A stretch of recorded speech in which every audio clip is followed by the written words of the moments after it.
한 여성이 누군가를 위해서 정성 가득한 밥상을 차립니다. 봄나물 무침에 갓 지은 밥까지 제철 반찬이 한 상 가득하게 올랐는데요. 하지만 밥상 앞에 앉은 또 다른 여성의 표정은 심상치 않습니다.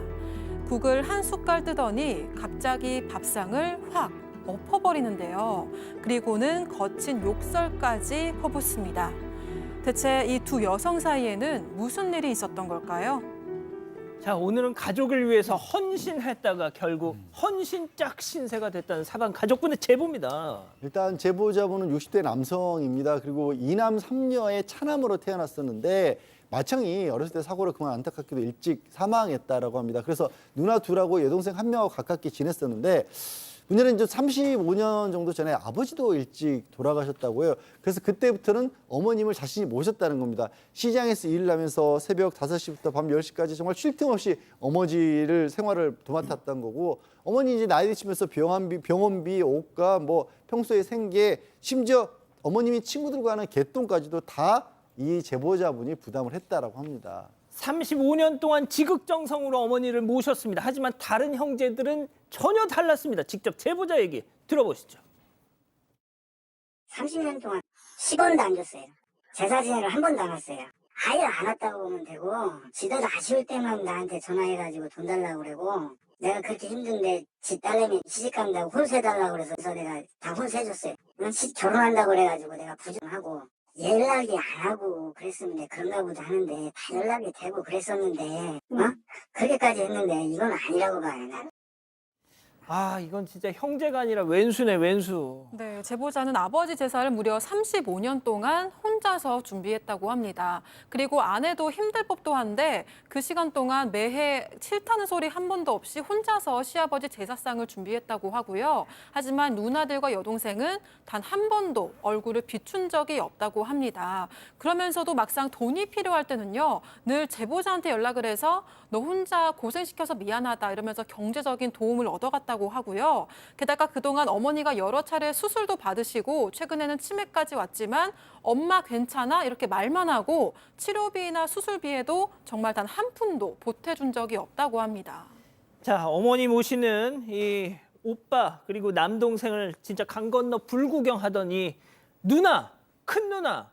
자, 최근에 말이죠. 감사 인사 대신 종이 한 장이 왔다면서요. 종이 한 장을 보냈다면서요. 네, 그렇습니다. 정말 고마워해야 되는 상황인 것 같은데 이 종이 한 장이 왔는데 놀랍게도 이 종이가 내용 증명이었습니다. 그 안에는 이런 내용이 있었어요. 10년 전에 제보자가 어머니께 받은 재산을 형제들과 공평하게 나눠야 한다라는 내용이었습니다. 그러니까 제보자는 10년 전에 어머니로부터 시골 땅과 집 1억 원 상당의 재산을 증여받았는데요. 그러니까 이 누나 얘기는 누나한테는 3천만 원, 그리고 다른 여동생들한테는 2천만 원씩 지급해서 똑같이 나눠야 된다라는 얘기고요.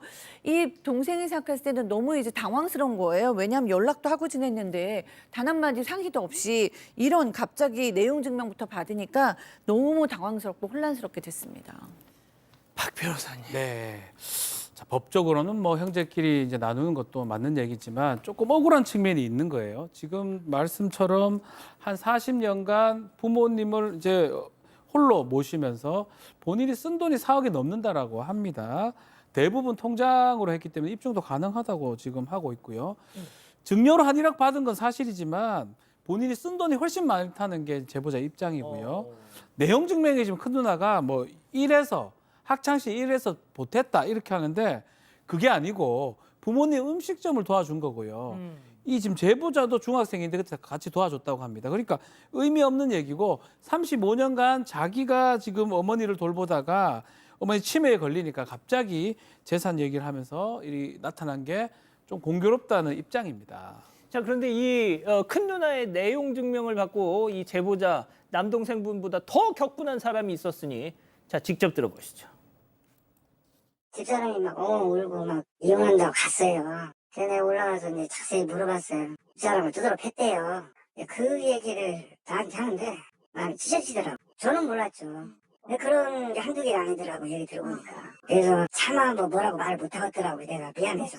그래서 그냥 내려왔어요. 아, 이 상황은 이거는 경제그리고 뭐 필요 없다. 이거는 아닌 것 같다. 아이고, 근데 왜 시어머니가 자기 이 아휴, 이 며느리를 두들겨 팼다 이게 참. 네, 이 아내가 내용 증명을 보고 이게 바닥에 주저앉더니 오열을 하기 시작을 했다고 합니다. 그러더니 나 정말 억울하다면서 40년 동안 꺼내지 못한 이야기들을 꺼냈다고 하는데요. 결혼 후에 아내가 시댁 근처에 살면서 시어머니 밥상을 몇 끼니 차렸는데 어느 날은 이 국이 식었다는 이유로 밥상이 엎어지고 폭행까지 당했다고 합니다. 게다가 시누이들이 아이를 낳을 때마다 편도 3시간, 그러니까 왕복으로는 6시간 거리를 오가면서 산후조리와 집안일까지 도맡아서 도와줬다고 하고요. 그래서 제보자가 왜 이제서야 말을 하냐고 물었더니 아내는 당신은 새벽부터 밤까지 일하니까 신경 쓰이게 하기 싫었다 이렇게 얘기를 하는 거예요. 그제야 제보자가 그동안 효자 노릇 한답시고 애꿎은 아내만 고생을 시켰구나 이렇게 미안함을 털어놨다고 합니다. 끝이 아니었죠. 자, 빨리 돈 내놔라고 누나하고 여동생들이 한 번 전화할 때마다 30통 이상 하기도 하고 문자를 해서 욕설 막 이런 것들이 있어서 급기야는 제보자가 뇌출혈로 쓰러지기까지 했다고 합니다. 아이고야. 근데 이렇게 쓰러지면 어떤 얘기를 했냐면 야, 네 그렇게 하니까 벌 받아가 쓰러진 것이다 라고 누나가 얘기를 했다고 합니다. 그래서 도저히 안 되겠다 생각이 들어서 그냥 이러다가 내가 죽겠다는 그 심정으로 큰 누나한테는 2천만 원 줬고요. 다른 형제들한테 각각 1,000만 원씩 보냈다고 합니다. 근데 더 문제입니다. 왜 이것밖에 안 줬냐고 딱 욕설을 하면서 500만 원씩 더 달라고 지금 계속 하고 결국 이 모든 것을 봤던 아내는 너무 억울하고 원통해서 못 살겠다면서 또다시 이혼을 요구했다고 합니다.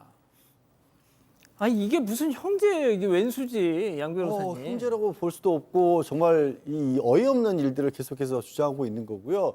사실 지금 그 5천만 원을 달라고 하는 근거도 없어요. 그러니까 어머님이 당시에 생전에 증여를 해준 재산에 대해서 어머니하고 다툼 몰라도 그거를 지금 와서 나눠달라고 요구할 만한 근거가 하나도 없고 제가 지금 찾아봤을 때 어머님이 돌아가신 것 같지도 않거든요. 뭘 요구하는지 자체를 모르겠어요. 그냥 갑작스럽게 생떼를 쓴다라고밖에 볼 수가 없습니다. 물론 여기에 대해서 이제 형제분들이 반론이 있으시다면 뭐 사건만적지 말씀을 주시겠지만 그런 게 없는 한 아무 근거도 없고 내용 증명을 보냈다고 할지라도 내용 증명이라는 게 그거 자체가 법적 효력이 있는 건 아닌 거거든요.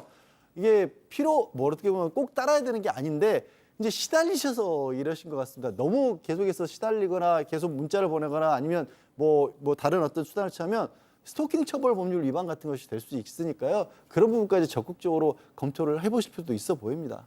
이 누나라는 사람들이 1인 시위를 하겠다고 막 협박까지 하고 있다는데 자 교수님 네. 이 남편분 제보자분이 저희한테 제보를 해주신 게 누나 여동생 안 봐도 돼 아내는 잃고 싶지 않다.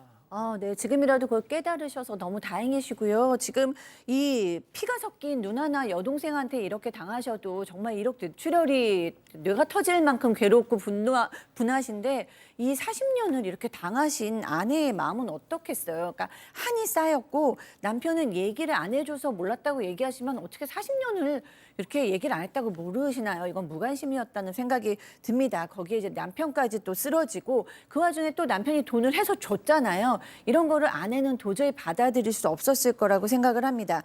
이혼을 하냐 안 하느냐보다 더 중요한 건 이제라도 정말 사과를 진심으로 하는 그 과정에 있다. 이렇게 저는 생각이 듭니다. 박 변호사님도 말씀 좀 보태주시죠. 이거는 사실은 줄 의무가 없는 겁니다. 그래서 저는 좀 이런 상황일수록 더더욱 아내 편을 들어서 법적인 걸 봤을 때 줄 이유가 없기 때문에 더 적극적으로 전문가 도움을 받아서 대응을 좀 하셔야 되고요. 계속적으로 자 그런 요청을 하면 오히려 형사적 처벌도 좀 가능하니까 그 형제들 누나하고 그런 사람들한테 그런 조치도 좀 생각을 해봐야 될 것 같습니다. 예, 우리 가족 여러분들은요. 네, 코콜팡님도요. 이제라도 형제들 인연 끊고 아내분 챙기세요라고 하셨습니다. 그리고 김준희님도 절대 돈 주지 마세요라고 하셨습니다.